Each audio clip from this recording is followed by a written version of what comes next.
The fusion cable shoulders and back workout routine is going to challenge our deltoids, middle and upper back throughout the entire sequence. The first exercise is going to be an isolation exercise for our shoulder.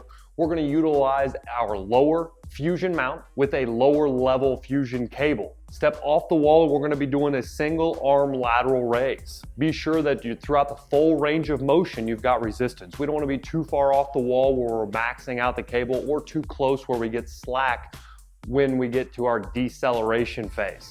Choose a level resistance that you'll fail around 12 reps, but be able to maintain an upright position.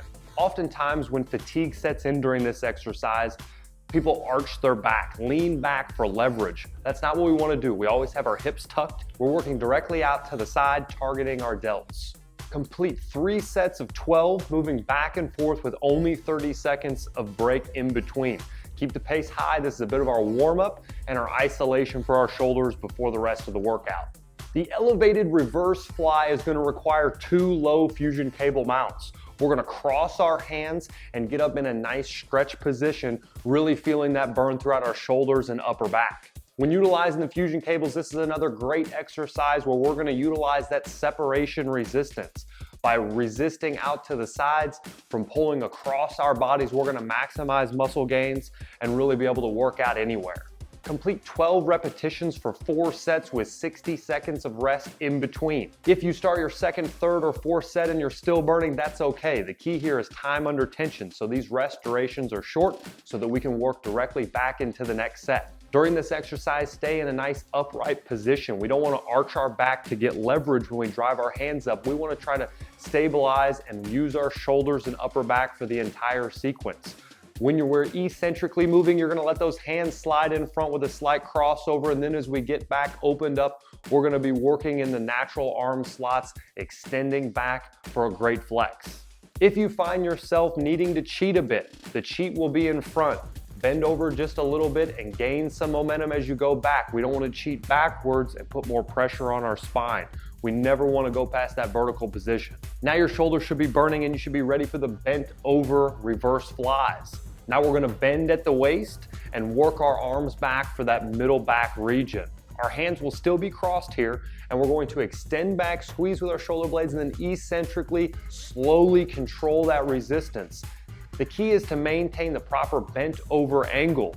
We don't want to lose the resistance when our hands get low. We want to be back far enough from the wall to where we've got those bands stretched the entire way. Fusion cables are great because we can train at any distance, but the key is to get into the resistance before we start. We don't want to be too close to where every time we pause, we have no resistance and then we're turning back on the muscles. Time under tension is key for growth, so throughout the entire range of motion, we want to feel the resistance.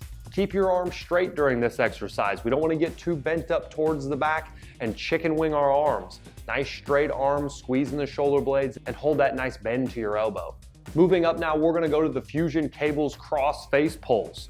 Put a heavier resistance level near the middle mounts. Now cross your hands, take a step back, and we're going to be working up towards the face. Knuckles go towards the ceiling as we bring our arms back. You're going to feel this a lot on the top side, similar to an upright row. The face pull is going to be consistent resistance, never arching your back, and don't bend over on the eccentric phase. Stand your ground, split your feet, and drive your elbows back. Keep them nice and high. Resist on the way back.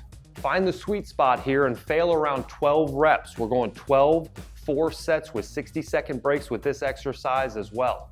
The fusion cable separation pulls is a unique exercise that's really going to blow up your back.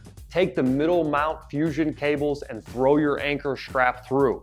We want to put the small side through the big loop so that when we pull it out, we've got that small tip that we're going to work to separate. Clip both your fusion handles to that section now, get back from the wall and get ready to do some rows. With the separation concept, you're going to be trying to split your hands the entire range of motion.